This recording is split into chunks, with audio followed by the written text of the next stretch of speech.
say too much, but my brothers certainly have done a great job in public speaking here today, and they're much better than I am. And I am wrecked losing mom. So my thoughts are not exactly clear. I lived the last 8 years in Boca with my mom, being her primary caretaker. And I just want to say that she was the woman that she was for all of us to the end.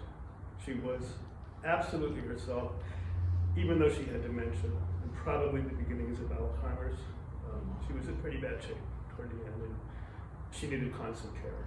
And it was my honor, absolute honor, to be there for her. I got back a whole lot more than I ever could being there with her. And I can say that for my whole life. You know, I mean, she was exceptional, and she was an icon, truly. One of her friends, Franny Love, another lifelong friend that regrets not being here, and asked me to please pass on her regrets to everybody, because she absolutely worshipped Julia. And she said, your mom was an icon, there's no other word for it. She was, and your dad was an intellectual, and your mom was also an intellectual. And you know, we have what is considered, I guess, a mixed family. You know, growing up gay, it was not a problem. It was never a problem. There was no question. There was never any discussion about it. She always knew, and she was okay with it. She loved me more for it. I recently started listening to a book by Anderson Cooper and his mom, Gloria Vanderbilt, and I recommend it, called Rainbows, something about rainbows. The rainbow comes and goes, and it does. Yes, life is wonderful. Julia was wonderful, but there were really hard times too.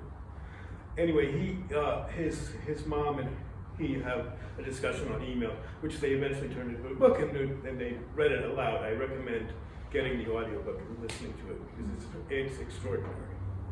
And as big a person as Gloria Vanderbilt was, my mom was that big too. She was maybe not so famous, but she was an absolute icon. And at some point, Gloria Vanderbilt says, you know, she's talking about Anderson's sexuality and that he's gay, and that she never, you know, really thought about it, and it was fine. It was a little bit of a shock to her, you know, what mother doesn't have, a little bit of regret for not having grandchildren or whatever from that child. But she said, well, Anderson, I thought for a while that I might be gay too. That sounds like my mom. She said, but you know, you can't have everything. I thought, great. Anyway, I see a whole lot of stories in this room. I love all of you. I'm so glad you guys came, and appreciate you coming.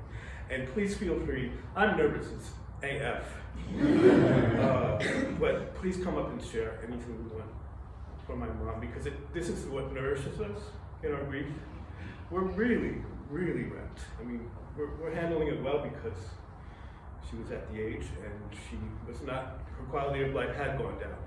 But she was still herself to the end, know that. She was still laughing at me. And please, I'd love to hear any stories that you guys have, or any, just even 2 words. I'll close with it and just say I miss my mom. I miss her a lot. And she'd be so honored by you all here. And she loved nothing better than a party about her. So please, she would be honored, I'll be honored, and you know, my siblings would love to hear from you.